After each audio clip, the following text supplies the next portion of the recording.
What about findings that may surprise other people? Is there anything included in your book that may be a surprise to others?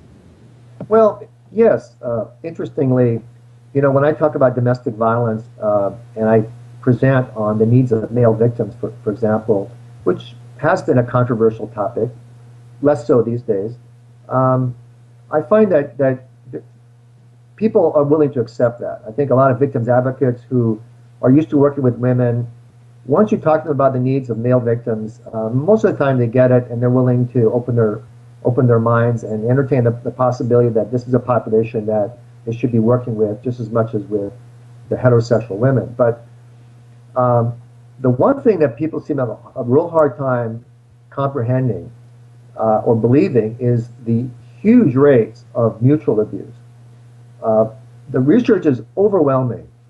The correlational literature uh, shows that men and women assault one another not only at equal rates, but that most of the violence that occurs between intimate partners is mutual.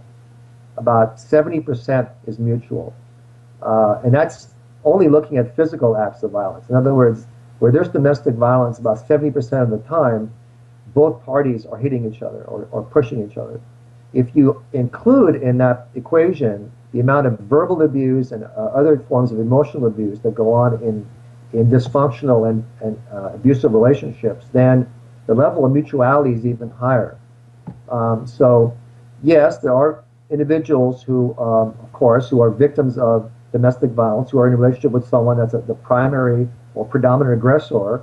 And of course, we want to help these individuals. But a lot of the individuals who are victims of domestic violence are also perpetrators to that partner. They may not perpetrate as much. Some of it may be in self-defense. Some of it may be retaliatory. And retaliatory violence also fuels the cycle of abuse. And we can't discount that.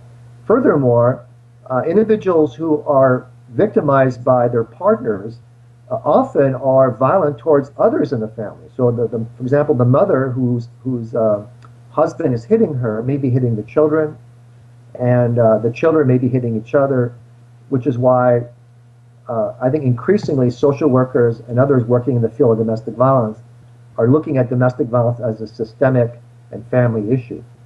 I think that's probably the most, it's going to be the hardest, I think, finding for individuals to accept is that most domestic violence is mutual. We're so used to seeing a problem in terms of victims and perpetrators. There are victims and there are perpetrators, and there's some rigid line in between. But the research does not support that view at all.